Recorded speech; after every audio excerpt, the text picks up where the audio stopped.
We actually did get an editor. We did get an editor. We did. My daughter has been editing audio. I feel so bad for her. I give her like $5 to do it, so she's super excited about it. I'm not talking about the payment. I'm talking about having to listen. Oh, yeah. She listens to the whole thing. You should have seen whenever she was actually editing, she would be listening on her headphones, and I look over at her computer, and she'll hit pause. I hear her hit the space bar. She'll pull it off, and she'll look back, and she'll say, y'all are idiots. And I'm like, edit. Get good at this. The thunder bore 2 sons. One he named after himself, the other after the fathers before him, because ego was generational. The thunder lived wild and free to the fullest, laughed louder than doctrine, and when he vanished in a fist-pumping celebration, he left us, his unqualified, unstable sons, to figure it all out. Welcome to the Sons of Thunder podcast, where healing sounds like laughter, heresy is accidental, and joy is our end-time survival strategy. Strap in, say a prayer, and try not to get stuck in the truths that hit harder than a youth camp altar call. Now, let's dive in with joy as our protest.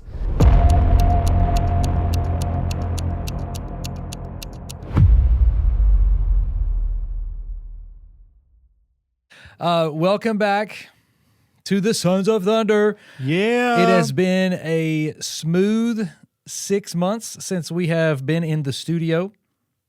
I mean, I've been in here just when the lights are off and it's quiet. It's a very quiet space. I have 3 children. We are thankful for our quiet space studio that belongs to 2 or 3 other podcasts.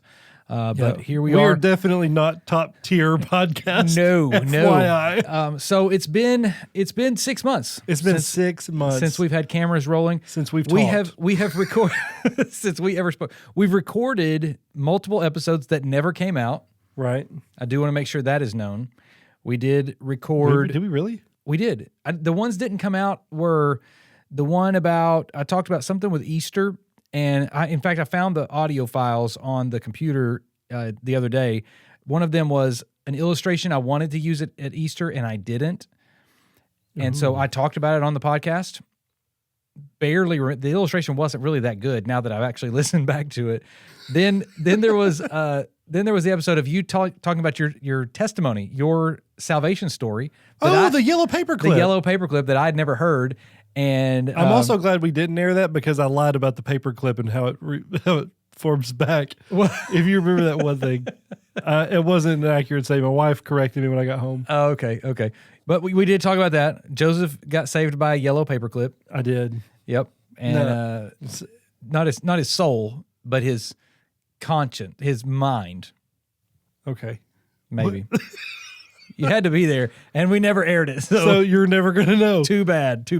Hey, real quick, though, before we get started, I just wanted to give a quick shout out. Ooh, here we go. Somebody that has listened to my pastor at my church. Oh, goodness. I'm not going to name names. What kind of shirt are you wearing, by the way? See, there's this thing where he says a bunch of quotes that I don't think he wants people to remember, but we have a group of people that are very good at not only remembering, but trying to subtly make things like signs. Well, they made a shirt, and it's really good. It says, if your preferences will keep you from the presence of God, your preferences are stupid. Yes. That is a quote that I laid out. It says Pastor Anthony. It does. So I wanted to make sure it's in quotes and it says Pastor Anthony. I also received one of those shirts, and I thought about wearing it today for the episode, and I did not. And I'm kind of glad I didn't, because then we would have looked silly. We would have looked silly. The last thing we want to do is look silly. Right. No, whenever I got it, though, I was like, I told this person, I was like, it's going to be worn next time we do a podcast. And this person said, you have a podcast? No, we don't really have one anymore because it's been a while, way too long. Somebody in one of my small groups did ask me if they asked my wife. They said, "Hey, can you send us the Sons of Thunder podcast?" And my wife said, "Why?" They said, "Well, we want to see what our pastor is really like." So, I love how that's like, until you're with me, they're like, oh no, he's putting up a front. Let's see what he's really like. Let's put it with his brother. Let's see. I did have we have hired some new staff members since we've met. What's for happened? Sons of Thunder. Just for all of our no. We actually did get an editor. We did get an editor. We did. My daughter has been editing audio, so she will be able to edit this. I feel so bad for her. No, listen. I give her like $5 to do it, so she's super excited about it. I'm not talking about the payment. I'm talking about having to listen. Oh yeah, she listens to the whole thing. You should have seen whenever she was actually editing. I let her test edit on the episodes that didn't air, and so she would be listening on her headphones. And I look over at her computer, and she'll hit pause. I hear her hit the space bar. She'll pull it off, and she'll look back, and she'll say, "Y'all are idiots." And I'm like, edit, get good at this. We do have a a podcast. Here we are. This one is brought to you in part by who knows? WrathBuddies. WrathBuddies, a wonderful. Oh, that's what I was going to say. We've hired new staff members at the church, and it's been really busy. We've talked every week. We've talked about trying to get together to record. Oh my gosh, it has been. There was only We've tried. Listen, to our faithful Thunder buddies out there, we have tried. We have. It has just been, it's fallen short. Sorry. It has, but I mean, it has. What happened was we hired a new student pastor. I'm going to say it. Who cares at this point? Nobody's listening. We hired a student pastor, and he was trying to figure out who we all are, right? And so somebody had apparently given him the Sons of Thunder podcast. He went and listened to one of the earlier episodes, and on those earlier episodes, we were sponsored by a fake toy company called WrathBuddies, and there's a website. You can go to the website, wrathbuddies.com, I believe, right? Isn't that still up? Yeah, well, yes. If you are what? Yes. Well, that sounds like a cartoon, yes. Well, yes. It sounds like the Muppet. Which Muppet was it? That's the chef? Yes, yes, yes. Just where my brain defaults to. That's not good. Speaking of websites, you can go to thethunderpod.com. That is still up and running. And you can become a Thunder Buddy, official Thunder Buddy. Anyway, so the youth pastor went and listened to a bunch of our stuff and found this Wrath Buddy, concept. So he went looking for it, and he spent some time looking for a Wrath Buddy toy. If somebody spends time looking for that, they were sold out. They belong on staff here. That's right. That's right. He's like, I did not know what I signed up for. I'm like, no, you didn't. So yeah, we've had a lot going on. What all has been going on in your life in the last 6 or 8 months? Whenever we haven't had something come out till since January. Here's what we did. We said, we're going to start the year and do Thunderology. And then we did like 2 episodes. We realized we didn't understand a lot. So we were like, hey, let's... People were worse off when they heard our Thunderology. We're going to need to revamp this a little bit. Yeah. So, okay, I'll tell you, the beginning of the year, we had a meeting at the church. And this is basically what's happened this summer. So we had a meeting at the church that said, hey, we're going to Honduras. We're gonna plan a trip to Honduras. And I was sitting there, I was like, that's awesome. I'm going to be praying for you guys. I mean, missions it really means a lot to our family. We're really passionate about missions. So my wife elbowed me and said, hey, you need to go to that meeting. I was like, okay, I'll go to the meeting and see who all specifically I can be praying about for. Praying about. I love to There's pray a lot about of you people. guys we pray about. A lot, especially the ones who made this shirt. They need it. Yeah. Because they actually went on the mission trip too. So I've been praying about them as well. So I went to that meeting, and I was sitting there just listening to it. It's called an interest meeting for those that are new to the podcast. It's a meeting of interest. You can call it whatever you want. It's an interest meeting. It's an interest meeting. So it was like, hey, are you interested? I'm interested in praying for people.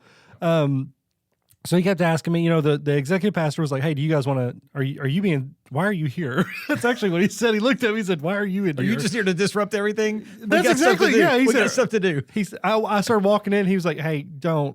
I was like, what? He said, don't just come in here and just cause chaos. So heck, why is that my, like, okay, whatever. I mean, that is what I was planning on doing. But so I sat down, listened to it. Was like, that's cool. So I went home. My wife was like, hey, I need to know more about this. I was like, okay. So I told her some of the stuff, and she said, wow, that sounds awesome. I think we should do it. And I was like, what? Are you high? No. I was like, there's no chance. The good news is the trip is completely free. right? Yeah, And there was zero cost to it. You have a small family. I have a very small family, zero cost, all that fun stuff. So he told me how much it was, and I mean, it's an astronomical amount of money, and that's just to get us from point A to point B. You don't need any passports or anything like that. Which Everybody, additional fees. And I was like, so I looked at my wallet, and one of those moths came out, and I was like, oh man, something stole all my money. So I must have been robbed. Well, first I was like, I have a 6-year-old. There's no chance I could take a 6-year-old on an international mission trip. He said, man, you can. You need to do this. I was like, you told me no. You're supposed to say no right now. And he started smiling. I was like, I hate you. It's like, this is when you tell me the church policy won't allow us to take one that young. Remember, I'm not allowed to go anywhere out of the country anymore. So we ended up, we started raising funds because we were like, God's leading us to it. All jokes aside, we really felt led to do it. And we started raising funds. God provided literally every single penny of the funds. Like it blows my mind. And it was right before the deadline of having to pay. I was like, so I literally brought a check. First off, it's nauseating to give that much money anywhere. I was like, oh, there you go. Yeah. So I gave that, or we watched God provide all that. So then we had the opportunity, and there's another podcast I'm actually going to share because they're going to be mad at me, but there's another podcast. If you want to know some of the things that happen in Honduras, go check out the Don't You Worry podcast because my niece was there too, your daughter. Yep. She's my oldest. She's my niece right now. My oldest, yep. She went, and man, she crushed it, by the way. She did absolutely awesome in spite of her uncle being there. We sent her to take care of you guys. Yeah. It was like, why are you going? I got to take care of Joseph and his family. Yeah. It was like we needed somebody who was over the age of like 40 and over to, be like in case something happened, I could be the one to be blamed. Yeah. But everything that actually took place was because of Briley. Anyways, so we went down there, and again, she did a great job explaining on their podcast what all happened, all the things that happened, went down. Being a dad there and experiencing all this, that's probably a whole nother episode of some of the things that happened that you didn't even go on this trip, and you ticked me off. What are you talking about? I didn't do anything. You were I was the pastor staying back, praying, as our team was there crushing it. Tell me, in all honesty, look me dead in the eyes right now, and you tell me there was not one part of you that went, I am the pastor of this church, and I'm going to be a great pastoral ministry in this situation, but I'm also a brother. So I'm gonna cause chaos just for a moment. Just a little. So yeah, a little. That's a whole nother. That could be a whole nother podcast. It was awesome though, watching God move, watching God work in my family, and 5 people going out of the country. Kids never been out of the country before. It was. I'm curious. How did your kid? So you took an entire family, a family of all 5 of you, right?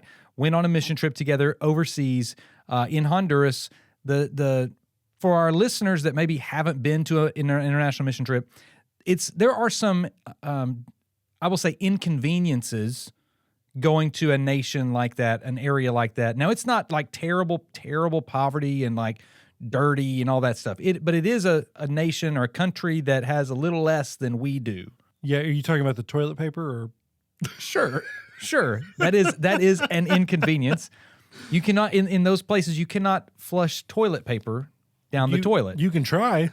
You can try, but then it will shut the whole house down and the plumbing, because the plumbing just isn't as sturdy, we'll say. In case our missionaries are listening, I did not. I promise. What about the 6-year? No, just kidding. As you are you? So there are some inconveniences. There's also like food things. You can't just go get whatever food you want. It's different food. And my wife's got a food allergy, gluten allergy. Yep. So I know that the missionaries we partner with, Hope Through Him Ministry, phenomenal. They are very, very accommodating. Oh my word, yes. But there are still some inconsistencies of just international travel and mission trip stuff. How did your family, specifically your kids, how did they adapt to all that? Were they better than you were? 100%. It's not even a question. We talked about our dad so many times, and our dad was one like we always said he had an iron stomach. Yep. He could literally. I saw him eat things that like the people would come up and say, "Sir, we're going to give you the directions to the closest hospital because this has been spoiled. It's bad. It's really bad. You're going to get food poisoning." Like, we saw the poison. Like, that's how bad it was, and it never phased him. Yeah, but we got sick and we didn't touch it. We were like, "Oh my!" Just hearing it, thinking about it. Like, oh, so it was actually. I also heard that the new youth pastor's wife has a very sensitive gag reflex. So every time I did that on the podcast, it made her. I didn't know that.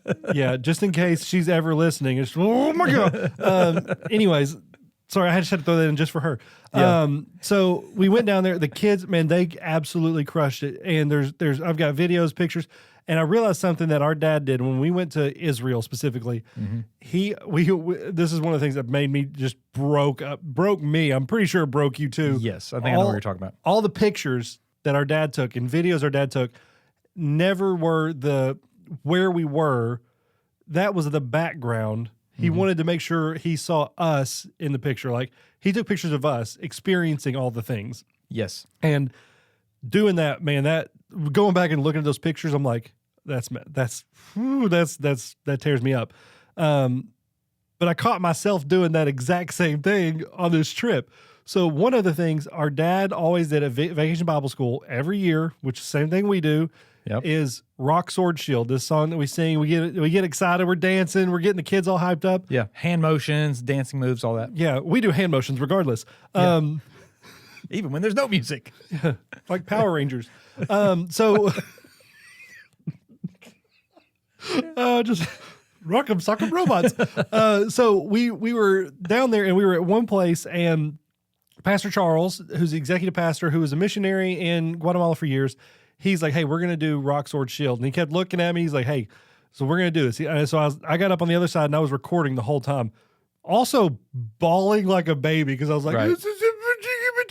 And again, I saw your daughter over there just crushing it. And I was like, "Oh, this is amazing." Yeah. So I recorded it afterwards. Charles came up to me and said, "Hey, man," and it's exhausting. It's 100 degrees there. You're wearing long sleeves because you don't want to get eaten up by bugs. And he's like, "How'd we do?" And I was like, I'm sitting there like wiping snot and tears out of my face. I'm like, "It was okay." But I caught myself recording, watching my kids do this and like interact with these other kids, that there was this language barrier, but it never stopped them. I saw my oldest son out there playing soccer, which is a sport he doesn't even know how to play. But man, he was keeping up with them because he's got the energy level of like a spider monkey. I don't know how he does it. Yeah. I got my middle kid, my middle girl. She was over there just playing Play-Doh, drawing pictures with these kids. And then my youngest, who's the one that I'm going to be honest with you, I was a little bit nervous with that one. We were all nervous about that one. the church like all laid hands on this one. Yeah.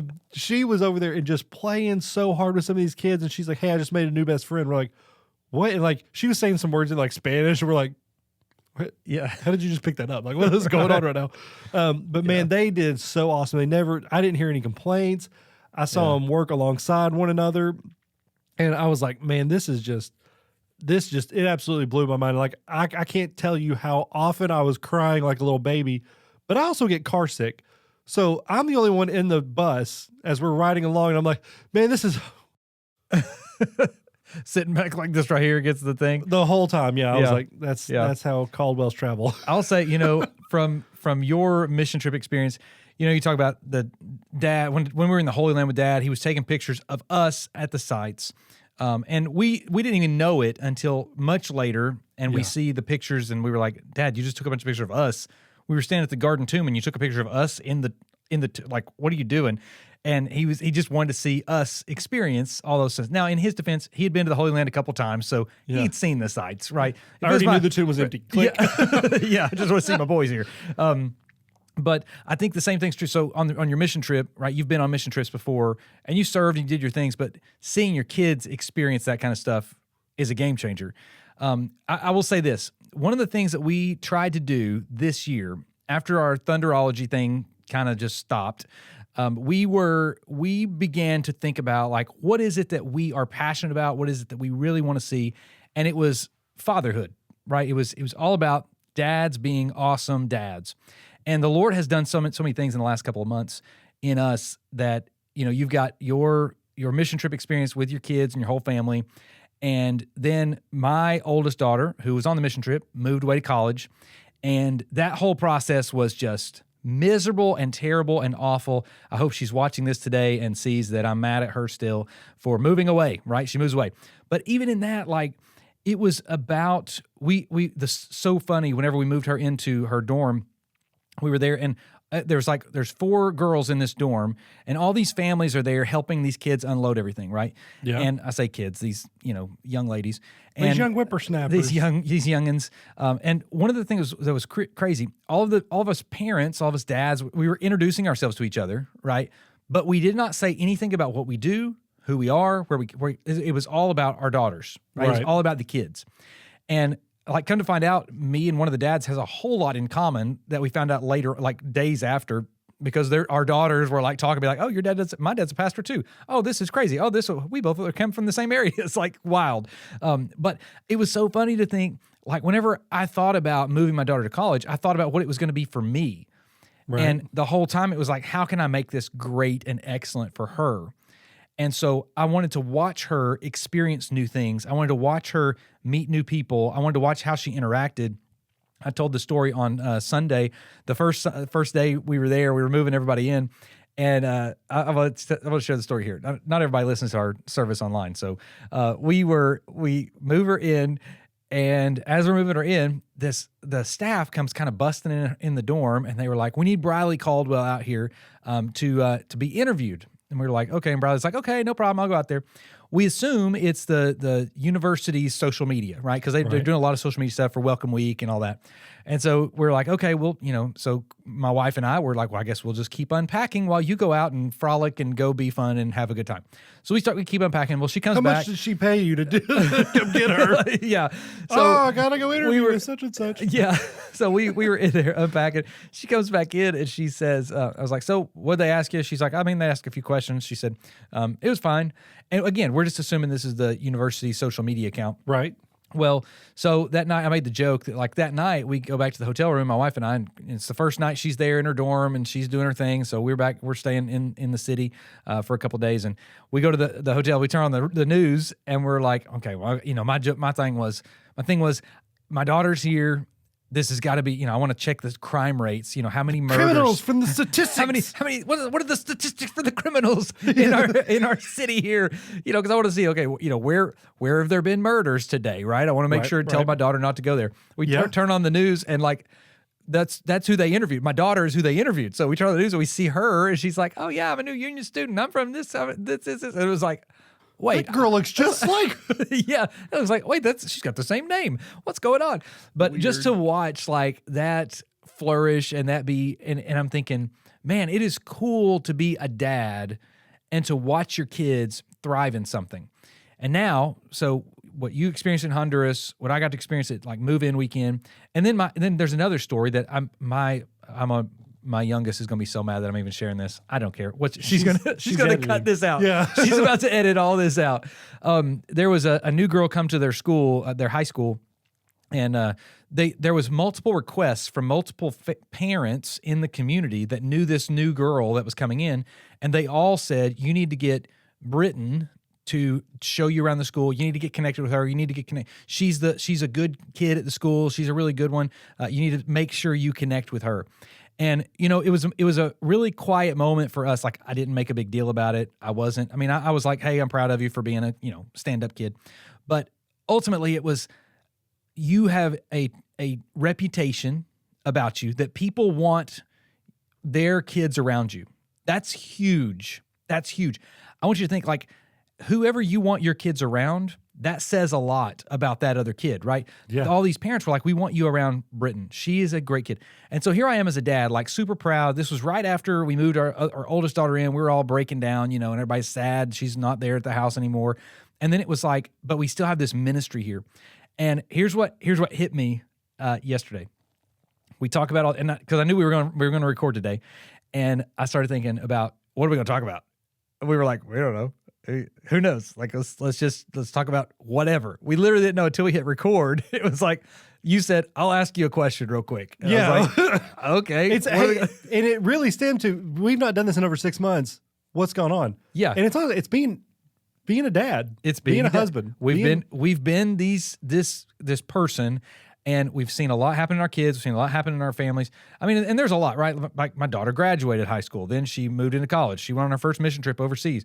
My other daughter started driving. Like, she's got a driver's license, and like, she's running around. You know, she just called me a minute ago. She's like, "Hey, I'm running to the grocery store to pick some stuff up. Do you need anything?" And I'm like, I need you to get home, be safe. That's what I need you to do. 8 years old. What are you doing? Yeah, what did you talk about? How'd you get my phone number? As we all this stuff we experienced as dads this year, and you know, there's been a thousand things more, but it hit me yesterday as I was kind of thinking about what are we going to talk about, how are we going to do this, and I thought, you know, what's been really great in my life has been being this dad and seeing good stuff, which then turned it spiritual.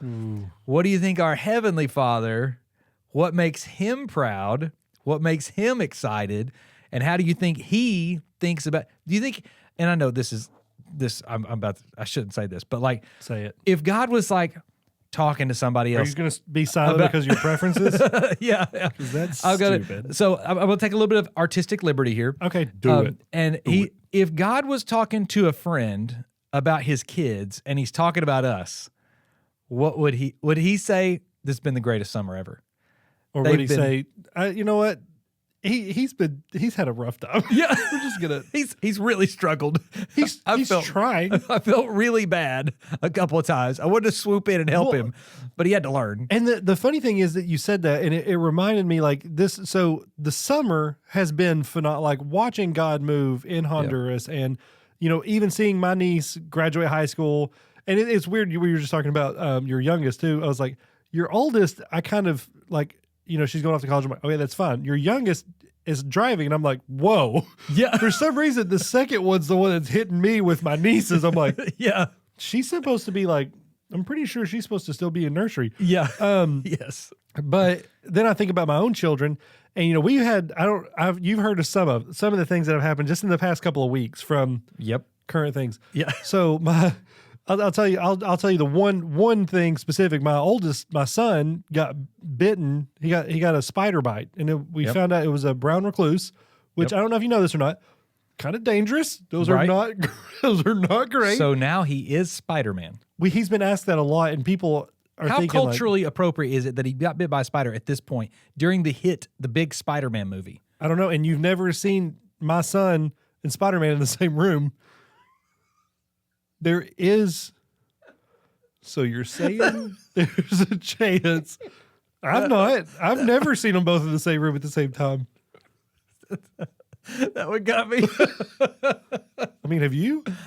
You know what? Now that I think about it, I have not. We just outed him. That actually, sorry. We just outed him. Isn't there one of them where they erased everybody's memories or something? I've not really watched any of the movies. Regardless. Anyways, let's go. Maybe you did, and they just wiped your memory. He's like, oh, not again. That's what's wrong with me. Half the time I'm sitting there just start drooling. Like, what? Where am I? So your son is now Spider-Man. Yep. Yeah, he got bit and like his legs swelled up. Like it got gross, like some of the stuff. But during this whole thing, he's like, hey, this gives me more opportunity. This is what gets me. This gives me more opportunity to read my Bible because I can't get out and move. I'm like, what 12-year-old is saying that? And there are stories upon stories of things that have happened recently that one of my kids have done something that I'm like, I was questioning, God, am I being a faithful father? And then I see something they did, and I'm like, it was like God saying, would you just shut up and just lean into what's happening? Yeah. And we've talked about generational curses before and how, you know, our father broke generational curses. He did all these things. And so it set us up to like, I mean, it's go or flop. Like you've got two options. You can either grow tremendously from this platform we've been given. Yep. Or we're going to fall flat on our face and be like some of the sons of the priest of old and just straight up be murdered by God. Right. I don't want to be that guy. I'm constantly trying to align my life with the Lord. But we've also seen, you know, there's also with every triumph, there's also a lot of tragedy, a lot of like rough things that happen. Yeah. Another thing that's happened here recently, we found out some other stuff, some just as kids grow up, like some struggles, some severe struggles. And I'm not going to get into any of it. But I remember telling one of my kids this past week, I said, The world is going to look, because first off, I had to explain who Superman was because I realized they don't watch a lot of that stuff. So I said, Superman has one weakness, and it's kryptonite. Mm-hmm. When he gets kryptonite introduced to him, he's weak, he's frail, he can't do anything. Yes. Other than that, It's basically women to other men. Yes. Women are the kryptonite to men. Okay. I just blindly agreed with you. We lose all superpowers. Okay. And I'm following. My head went, I don't know where I was going. Okay, so Samson. I was talking about Samson, obviously. Samsonite. Nailed it. Samsonite. Maybe that was his proper name. He just went by Samson. His full name. That's why the briefcases are so... That's why they're so strong. That's why they're so strong. Sponsored in part by Samsonite. WrathBuddies, Samsonite. His full God-given name. My friends call me Samson for short. I still think he was a short person. Anyways, I do too. So much. Because nobody was intimidated by him. I think he was a little bitty dude. Everybody wondered, where's all your power coming from, you little twerp? If he was like the size of Dwayne "The Rock" Johnson, I mean, they'd be like, okay, I get it. I get it. I think he had a high-pitched voice and he was about this tall. Anyways, so I was telling my kids, I was like, hey, here's the thing. You're going through this struggle. You're battling, you're fighting this out. I said, instead of like questioning and getting upset why this is happening to you or to one of your friends or anything like that, stop thinking of it like that and start thinking, why did God wire me this way? Like because I told them the very first time when there were tears being shed, I said, first off, I want you to understand God created you, right? And they're like, yeah. I said, do you think God makes mistakes? And so they were like, no, I mean, God doesn't make mistakes. So I was like, correct. Yeah. I'm going to check that one off. Check. Yep. Right. Okay. Next question. I said, so the world is going to tell you that what your struggle is, what this is kryptonite and you're Superman. I said, but what God is doing is he's given you this opportunity to be your superpower. I said, so how is he going to be displayed through this? And they were like, I never thought of it that way. I went, I know you didn't, because you've been like, you wouldn't be upset if you thought, man, God created me to do this. I'm like, it's going to be, I said, I can't wait to see what God's going to do with you. And I think it's that mind shift for parents too. Like, stop thinking about everything in a negative connotation. God doesn't make mistakes. We make mistakes. I'm not like, if my kids decides to start like doing drugs, that was a bad idea. That's a bad idea. God's not saying that's your new superpower, crack cocaine. Can I say that? Yeah, sure. Okay. I mean, you've said whore a lot. I was in Hosea. What are you going to say? God said it. God said it. I just repeated what he said. He did. So, but I've been trying to tell my kids that because I was thinking like, we've had such highs during this year of, going on mission, seeing God move in a mighty way, but also the day to day, there's been some struggles, but I'm like, we don't need to it's all about and how you're perceiving what's going on in your life. Like you're looking at this as, man, I can't believe I'm like this, and went, okay, understand God doesn't make mistakes. Yeah. God created you this way for a reason. Yeah. Ask him what the reason is. Yeah. And lean into it. Well, and even because in your weakness, he's made strong, right? So in those places and areas where you can't do something, that's when he can. And that's what, he can all the time, whether you're strong at it or not. But ultimately, like you get to see that's why I say my spiritual gifting. So I did a spiritual gifts inventory years ago, and I think I may have shared this. I don't know which podcast I shared this on. I've been on 3 or 4 that I've shared like this thought with, I think. But one of them was, so whenever I was in my 20s, I did this spiritual gifts inventory, and it said that I was really high in wisdom and discernment. And I thought, well, I can't say that to people. People are going to think I'm arrogant and a jerk. And so when people would ask me after the gifts inventory, I still have this paper, spiritual gifts inventory where at the bottom of it, it says wisdom and discernment. And I remember I closed it up. I took that same test and it said, try again later. You've mistaken the test. Like shaking the little magic 8-ball. They said, so I remember after the test, the person that was facilitating, there was like 6 of us in the room, and they said, so what was everybody's spiritual gift in this? And so they were like, Anthony, what's yours? And I said, teaching. It was not teaching. That's not what it was.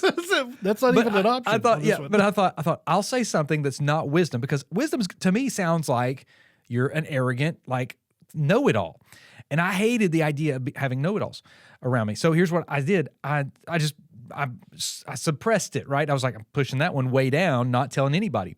Well, about 4 years later, I was like 29, 30 years old. And I said, I took the test again. Wisdom and Discernment came out again. And I was like, I tried to not make it happen this time. I did my best to be like, I want it to be leadership or teaching or administration or something. Obviously, administration was way out. But so I filled out, same thing happened again.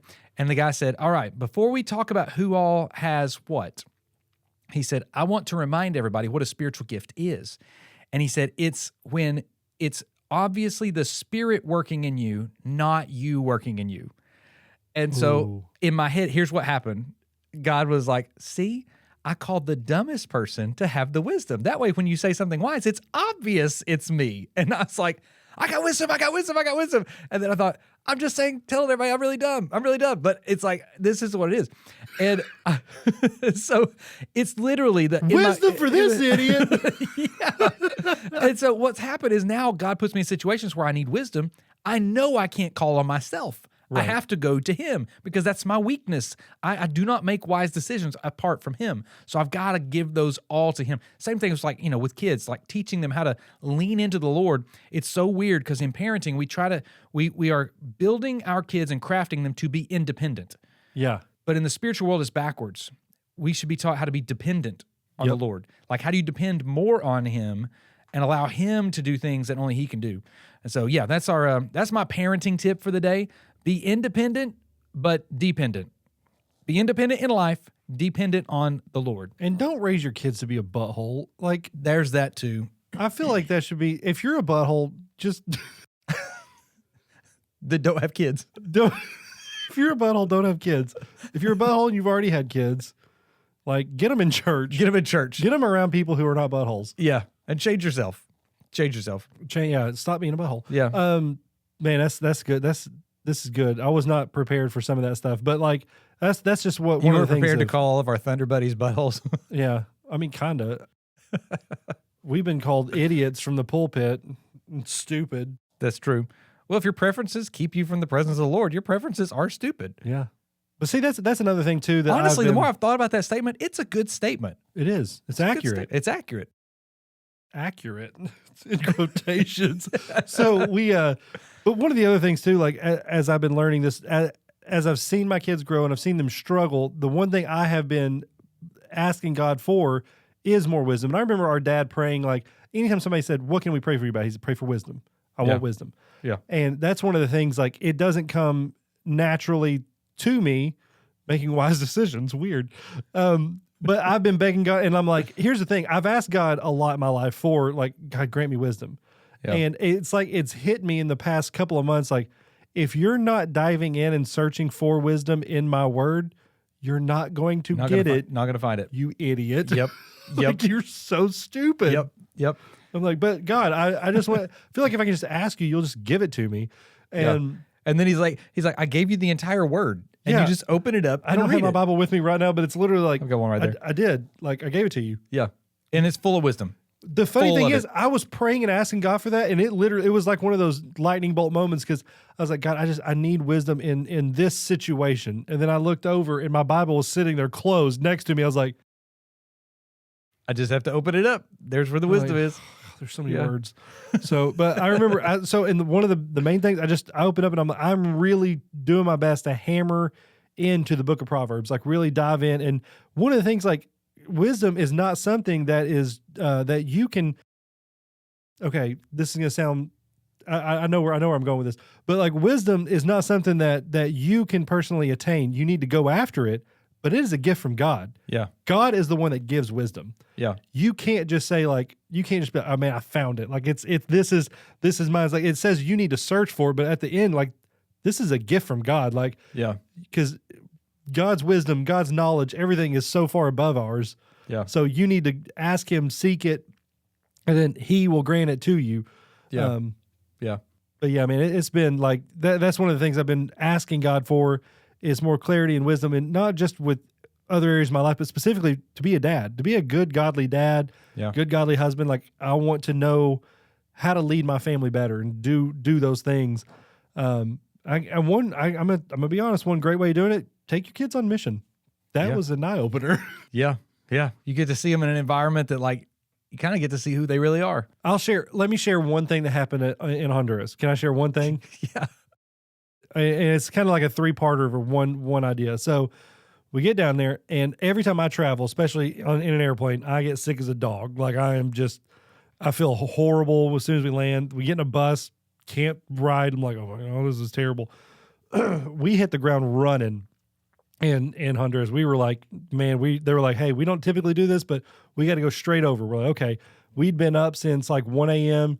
and it's like 8 p.m. the next day. And we're like, okay, this is whatever. Let's just keep going. And they said, hey, we want you to speak and tell these kids about, just share the gospel message. I was like, man, you give me an opportunity, I'm going to take it. I love it. Sure. But I'm like, okay. So my eyes already like kind of twitch. And I'm like, all right, kids, I'm going to tell you about Jesus. He's super good. But right before I got up there, my head's pounding. I'm like, man, this is crazy, all this insanity. And again, go and listen to my niece's podcast episode about that situation, like that moment, because what she said is different from how I experienced it. So her conversation about it was absolutely beautiful. And I thought, wow, that is such a powerful thing. I was praying as I'm sitting there right before, I'm like, God, please don't let me throw up in front of these students. That's all I'm asking. So it'd be memorable. It would have been memorable. So right before I'm sitting there, my head's hurting, and we have one of the missionaries there. Both the missionaries knew our dad. Yeah. And so they decided, hey, we realize Joseph's not feeling good. Let's help him to feel worse. So one of them's like, man, your dad, the main missionary down there, he said, your dad's the very first one to ever call me a missionary. And I was like, I hate you. Yeah. Just before you got to get up and speak, right? Yeah. Well, right before I got up to speak, I was talking with the other missionary there, and he said, man, I'm telling you, this is just like full circle moment. And I was like, really? And so he got up there and he started talking to the kids. Yeah. And I was like, why would he say that? Especially when he knows, like, man, no, everybody knew I was not feeling it. Right. I was like, I'm not feeling good. And he said, he's like introducing you, right? He's introducing me in front of these students that we just met. It's a quiet moment. We're gathered around. He said, I just want to share with one thing real quick. He said, the guy who's about to get up here and speak, this family holds a special place in my heart. And I'm like, okay. He said, his dad led me to the Lord. So I'm sitting there. He just says, like, he says his dad, preacher Mark Caldwell led me to Christ at a moment. And I was like, I hate everything. And Briley's, talking about how great it was. And I'm sitting there going, God, I think you made me sick at this moment. So I would be able to control my emotions. And then then we got up, I got up there and I was able to just share the gospel message as plainly and simply as I knew how. And afterwards, we got back to the room and I'm still like, man, I'm just trying to recover. And that's when you come in, you butt. Our executive pastor was like, hey, we're going to hand these out. So he handed out these books, and it was missionary. You can explain it because you're the jerk that did it to me. Yeah. So whenever Dad would lead mission trips, he would always give every missionary that was on the trip a journal to use. And it was a devotional guide, like while you're there on the trip, some scripture, some places to write, all that kind of stuff. So we had one of the old journals, and so we reworked it. I wrote a little message in the front of it that was, my dad was one of the best missionaries that I knew. He would always lead teams really well. And so I was like, I want you to read through and go through his missionary journal, the last one that he wrote before he passed away. And now part of that was, and I talked to Charles, our executive pastor. He was the guy that led the trip. And he said that he really wanted that to be a part of it, so that my daughter, so that Briley could experience full circle, right? So that she could go on a mission trip and have a little bit of Dad's influence in it. Yeah. So the whole time, though, I knew when I was writing the little thing for the beginning of it, I was reading through it and I thought, Joseph is going to die. And it was over Father's Day. Yes. That was the mission trip over Father's Day. So you had the full circle moment of That missionary he was first called a missionary by Dad. The other missionary that introduced led to the Lord. led him to the Lord. And then you get back and you get a missionary journal, that the last one that Dad wrote for missionaries on a short-term mission trip. And it was Father's Day the next day. And I got to see, and when we were going through this, we're sitting around, and I got to see my son, my 2 daughters, my wife, and my niece sitting around, and them talking about our dad and talking about being on mission. And I'm like, dude, this is, for those who are ever wondering, is breaking a generational curse worth it? Because it's hard. It's hard. insanely hard. Yeah. I can promise you without a shadow of a doubt, I physically saw it. Yeah. It is so far beyond worth it, because not just that, there were other people who've been to church here for a long, long time and had known other people who knew our dad. Yeah. And they were talking about him the whole time. They're like, man, Preacher Mark would have been awesome on this trip. And I was like, I hate everybody right now. Like, Yeah. And just seeing like that influence that he had, and he wouldn't have had it if he hadn't broken that curse. He hadn't broken the generational curse. And so it's made me realize over the past few months, more so than ever in my entire life, like the platform that our dad gave us, like how high he started that launch pad for us. Yeah. Like most of the time you're digging, you're still digging, you're working. We didn't have to lay that groundwork. Right. But we're not used to what's been going on, and it's like, how do you take that to the next level? And I've seen that now with my kids, how they were serving. It was 100 degrees, hot as fire. It was just nasty down there, and my son's out there dripping with sweat. I thought the whole time, like, he's gonna black out. He's running. Those kids can play soccer. I'm just gonna tell you right now, Yeah. nonstop. Yeah. There was only like there was one high school student that tried to keep up. Tripp did the best he could. But then I look out, and my son just has the energy level of again, spider monkey. And he was out there the entire time, just running and running and running. I'm like, man, and I'm like, why'd you do that? He said, I just get to love on these kids and show them, like, we're here to show them who Jesus is. I'm like, and this past week I got to celebrate, my son has been saved for over 1,000 days, because I'm tracking that. Yeah. And my daughter, hold on, let me. And right before this is another thing that was awesome. I was going to say, what else happened this week, this summer? This summer is we finally decided we are going to be step out in faith and go to Honduras. And people ask the same questions whenever I quit my job a long time ago. Well, what are you going to do? I'm like, I don't know. How are you going to pay for it? I don't know. Like, how are you going to do this? I'm like, I don't know. But I don't know if we wouldn't have been faithful in that moment, that at this moment, as we're sitting here in this room, I got to find the app. It's in here somewhere. So I try to keep count of days and all the things that happen. Yeah. And it's been 1,005 days right now since my son got saved. Yeah. From before we decided to go to Honduras, we finally made that decision, and then we noticed there was some stuff happening. And 111 days ago, my second born got saved.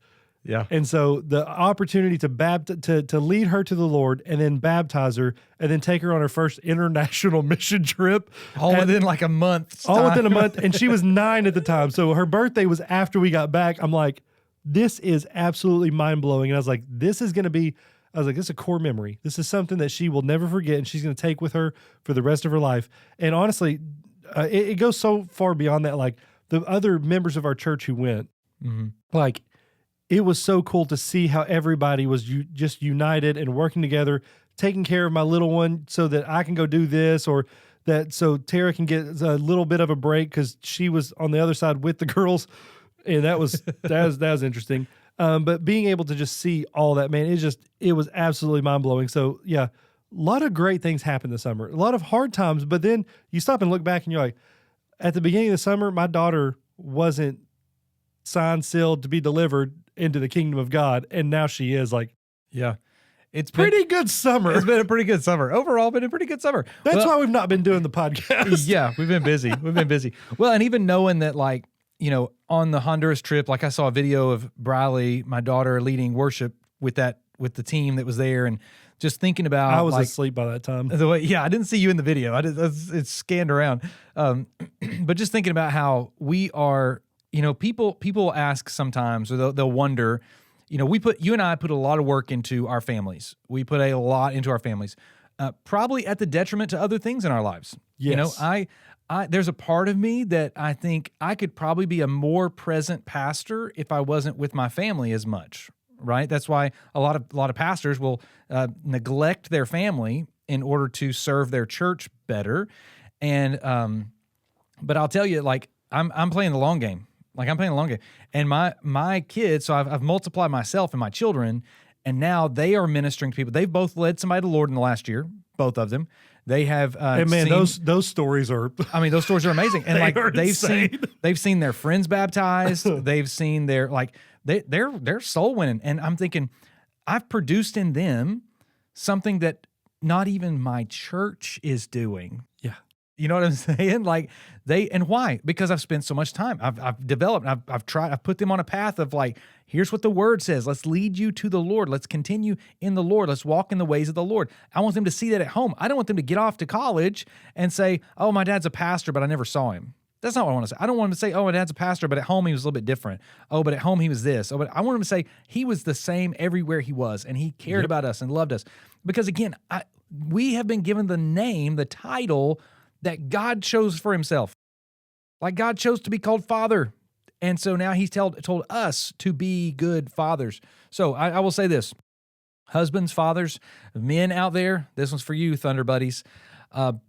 Step up, man up, be all that you need to be for the next generation. Don't do it just for yourself. Do it for the next generation. Break your curses, or if your curse has been broken, then you've got a very big responsibility. We do. We have a very, very big responsibility, and we are not going to take it for granted. We're going to do everything we can to continue in this legacy, because I'm kind of excited to see where my kids get to go.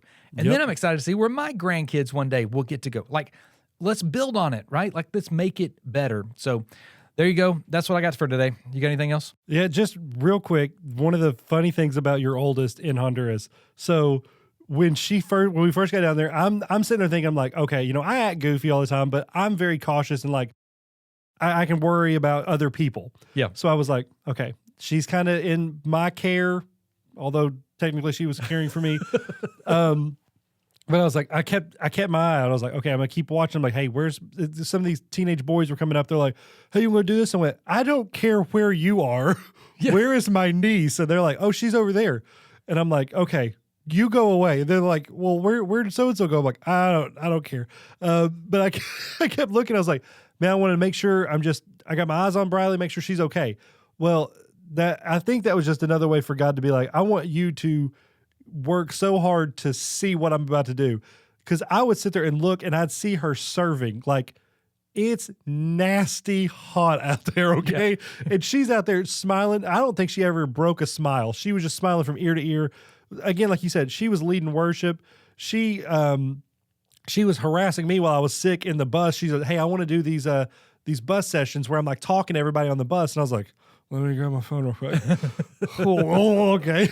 But like watching her just like, she was just crushing it the whole time. And I was like, that is proof of a legacy showing her that this is not only doable, this is worth it. Yeah. And like seeing that, man, it was amazing. Because again, I was joking that night that she was leading worship with the group, it was like 11, 12 o'clock at night.